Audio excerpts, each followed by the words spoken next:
Čaute decká, ako sa máte? Verím, že skvelé a že spolu nám bude ešte lepšie. Dnes sa totiž budeme opäť venovať niečomu zaujímavému. Dnes sa budeme venovať stužkám. Pýtate sa, prečo stužky? No, je to preto, lebo viete, čo to vám poviem neskôr. Teraz si poďme povedať to, aké stužky potrebujeme, ako si ich môžeme upraviť alebo zohnať.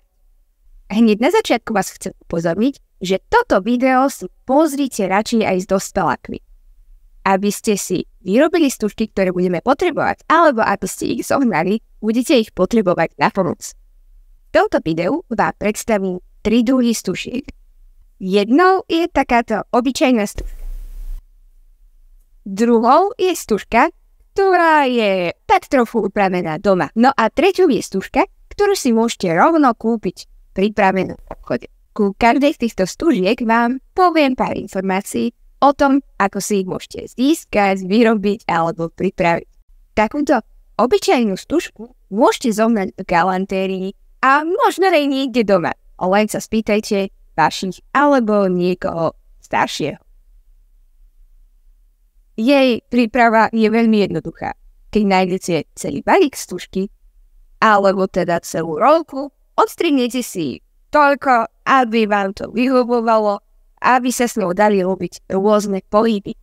Výhodou je, že ju získate v podstate dosť rýchlo, nemusíte sa trápiť so žiadnymi špeciálnymi úpravami a v podstate je to najlacnejší variant.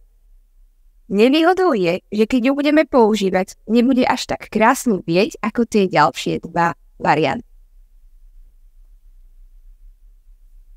Druhou možnosťou je stužka, ktorej paličku sme si vyrobili doma. Je to jednoduché. Stužku tak ako predtým zoženíte v galantérke alebo možno niekde doma. Okrem toho budete potrebovať nejakú paličku. V podstate úplne akúkoľvek, ktorá sa vám v ruke nezlomí. My sme použili takúto plastovú, možno tu kúsok viem ukázať, ktorú sme potom teda zakryli stužkou a lepiacou páskou rovnakej farby, aby to bolo ešte krajšie. No a ako na to?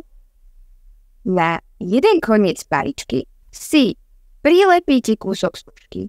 Najlepšie, keď ju potom kúsok obmotáte a znova prilepíte a necháte poriadne zaschnúť. Aké lepidlo použijete, to je na vás. Alebo teda na tom niekom staršom, s kým túto stužku s paličkou budete vytvárať. V každom prípade si dajte pozor, aby to bolo dostatočne silné lepidlo, aby vám potom stužka neodpadla, keď s ňou budete spávať. Môžete použiť napríklad aj lepiacu pásku, ako sme to urobili my, pretože my sme tou dekoračnou páskou oblepili aj vrch tej paličky, kde sme začali pripevňovať stužku. Čo je jej výhodou? No, minimálne to, že opäť nie je až tak nákladná a že krajšie veje ako tá prvá.